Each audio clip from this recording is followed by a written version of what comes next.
All right, hi everybody. Austin Soderquist here, and I'm here with my son, Sethan.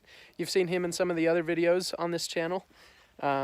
He's grown up, because if you look back some of his earliest videos, there's when he's like 3 years old, and you hear his little voice and how he's talking, and so he talks a little bit differently now than he did when he was 3. But I'm so grateful for Sethan and that he's here with us. So Sethan's been learning something in school, which has been really cool. So today I want to talk a little bit about universal laws, principles, the purpose of government, especially as we're coming into an election time and we've got debates and all these different ideas that people have. And so Sethan came and recited this to me and my wife about a week or 2 ago. So Sethan, tell them about the Declaration of Independence. Go ahead here. Do I just recite it? Yeah, talk to him here. Do I just say the whole thing? Yeah. We hold these truths to be self-evident, that all men are created equal, that they are endowed by their Creator of certain unalienable rights, that among these are life, liberty, and the pursuit of happiness, that to secure these rights, governments are instituted among men, deriving their just power from the consent of the governed. Very good. So where do governments get their power? From the consent of the governed. From the consent of the governed. So governments get their power from the consent of the governed. Who are the governed? Us. Us. So governments get their power from us, the people, right? All right. So what are governments for? What's the purpose of governments? To right wrongs. I don't know. So say that part of the Declaration again. The governments are instituted. Why? Among men, so they can derive So go ahead just power from the consent of the governed. Okay, go ahead and say that part again. Go ahead and say what you have memorized again for us. We hold these truths to be self-evident, that all men are created equal, that they are endowed by their Creator of certain unalienable rights, that among these are life, liberty, and the pursuit of happiness, that to secure these rights, these governments are instituted among men, deriving their just power so from right the there. consent of the governed. Right there. So why are governments instituted? So they can derive just power from the consent of the governed.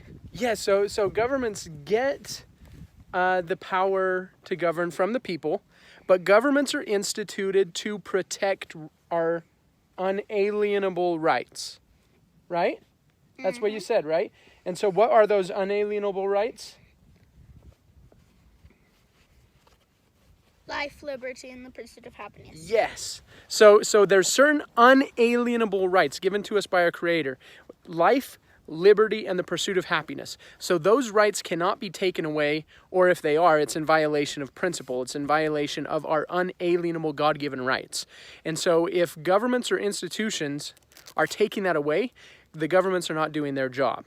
So the government's job is to protect our unalienable rights, the rights of life, liberty, and the pursuit of happiness. And so it's very important for us to be able to understand what universal laws and principles are so that we can govern ourselves in alignment with that. But other than that, I mean, government, their place is really to protect those rights. Anything above and beyond that is not the purpose of the government. Do you get this?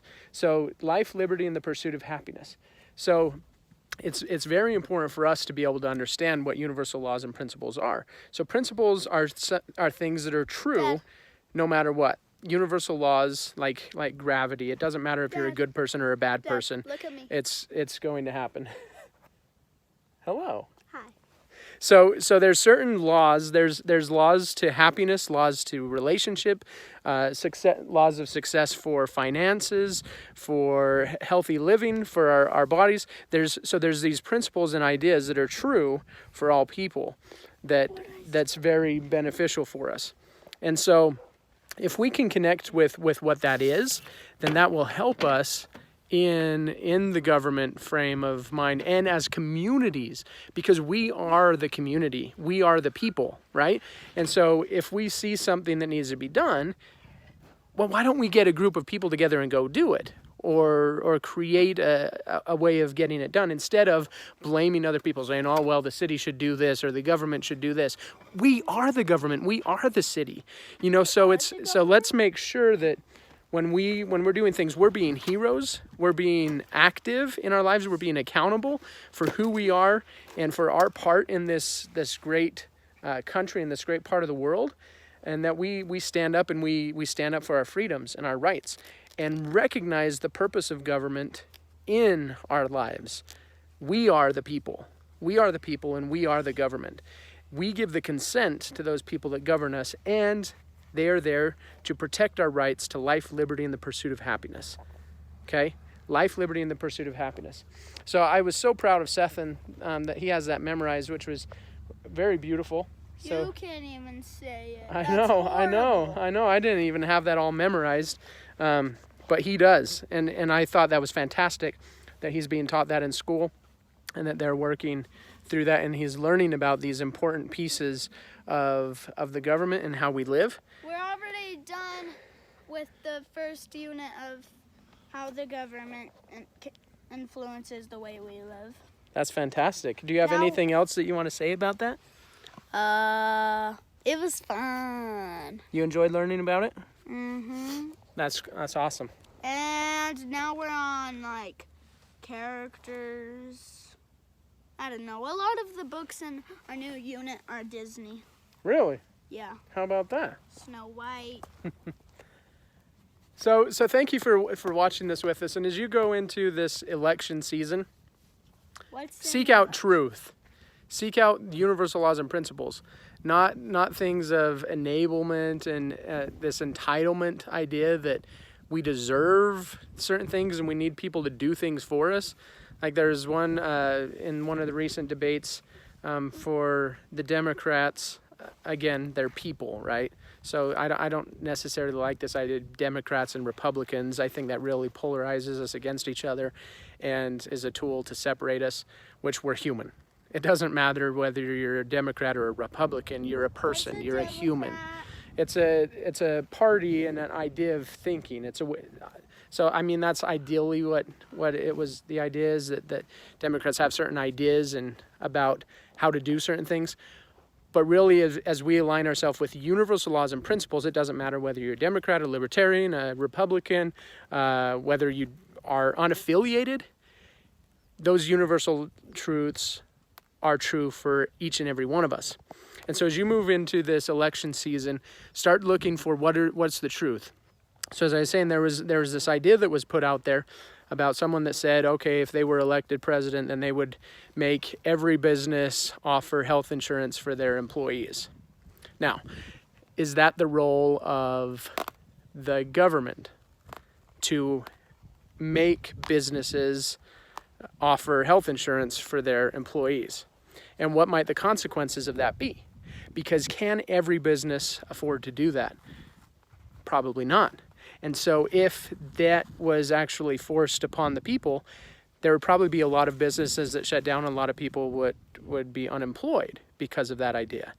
So I think we really need to be careful with what we tell people and what we force people to do or what we attempt to force people to do, right? Because let's look at the idea of control. What do you have control over? Really, you only have control over your thoughts, the words you speak, and the actions you take. Your conscious thoughts, that is. So your actions, your thoughts, the conscious thoughts, and the words you speak.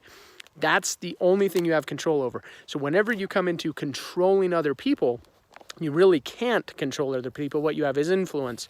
And so we've got to be really careful that when we put laws or regulations in place, that it's very important that it's aligned with universal laws and principles. So think abundance. The world was created in abundance. There's more than enough of everything that we need and more than ideas, relationships, time. So the natural state of the world is abundance and control, accountability. We are accountable for our actions and for who we are. And we'll talk a little bit more about that. But I just hope that we can all think a little bit more, a little bit more deeply, and not just use our opinions, but think accurately about things. So use our thoughts and our emotions to think, not just our emotions, right? So we don't want to get caught up in things. If you're ever in this black or white, wrong, right type thinking, it's kind of polarizing. There's absolutes involved in that. So be open to looking at things differently. Be open to new ideas. Be open to discussion. And let's find out what's best for all of us rather than this idea or that idea. Let's find one that's universal, that works in alignment with the universal laws and principles, and that encourages people to stand up, to live their lives, and to take control of their lives, and empowers people to do that. So thank you for being here with us. Thank you, Sethan, for sharing that with us. And we'll talk to you later.